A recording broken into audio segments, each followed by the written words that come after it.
No nosso programa de psiquiatria clínica, hoje temos a aula de transtorno obsessivo compulsivo, muito conhecido com a terminologia de TOC.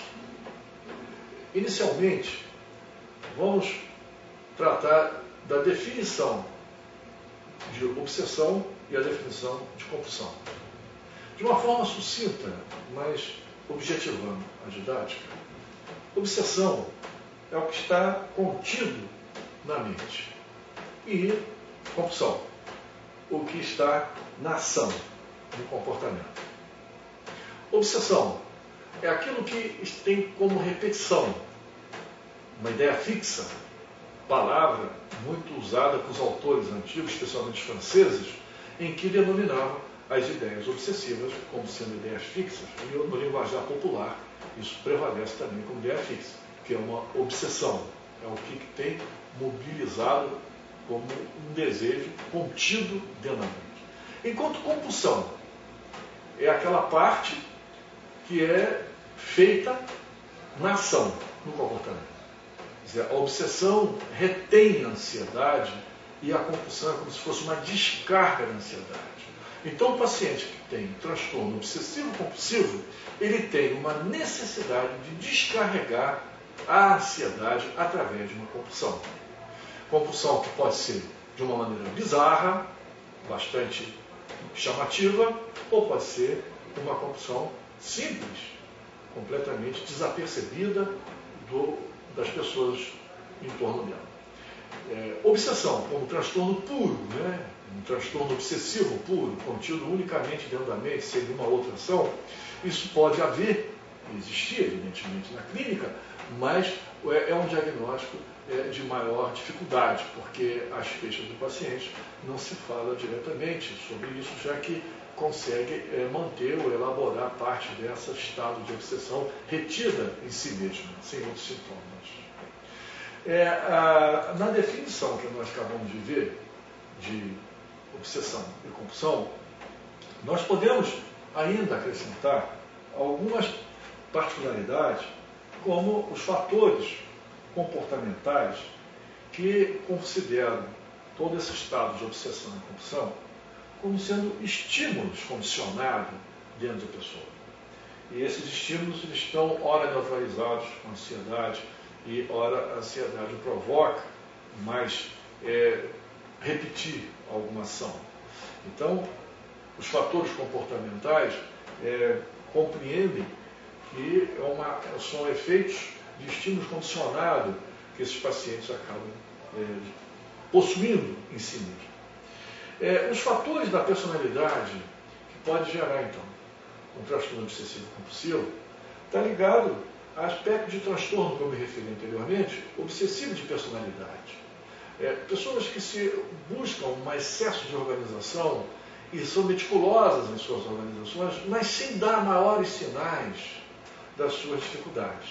É como se aquela parte da sua vida organizacional bastante exemplar não interfere no seu conjunto, mas elas possuem isso desde longa idade, quer dizer, longo tempo. Não tem um momento que começou aquela situação.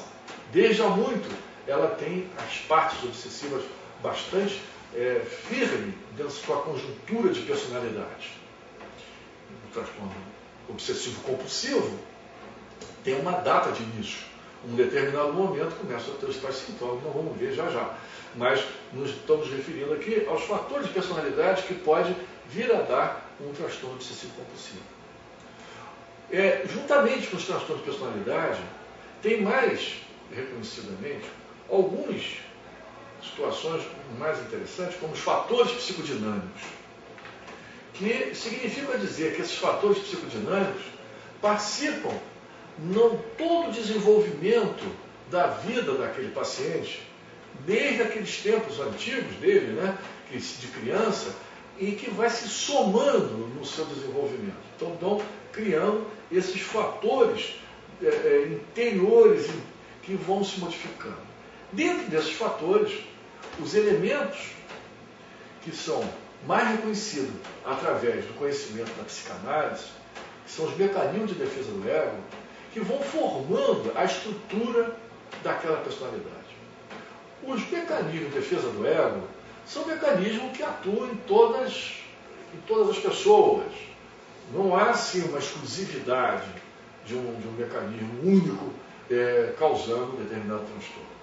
Mas as pessoas, de modo geral, se desenvolvem com todos os mecanismos como criança e elas vão tendo outras reações de vida e os mecanismos, que são diversos, se tornam equilibrados ou, pelo menos, não tão exuberantes, quando, no caso do transtorno obsessivo compulsivo, aparece com mais exuberância.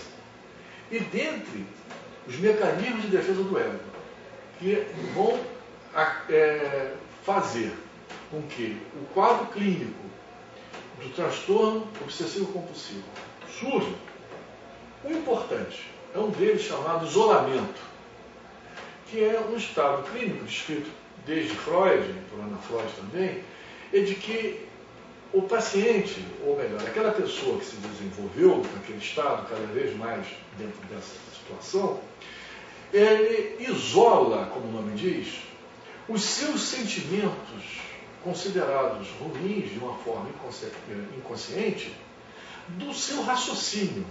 Quero dizer, o que ele pensa, o que ele raciocina, o que ele fala, pode ser tão livre de qualquer conflito que não dá a impressão que ele possa ter algum tipo de gravidade dos seus sentimentos interiores.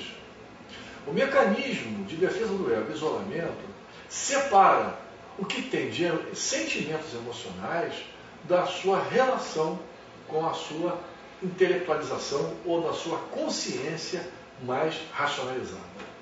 Quer dizer, o isolamento é como se colocasse aquele paciente livre dos seus momentos de angústia do estado de ansiedade.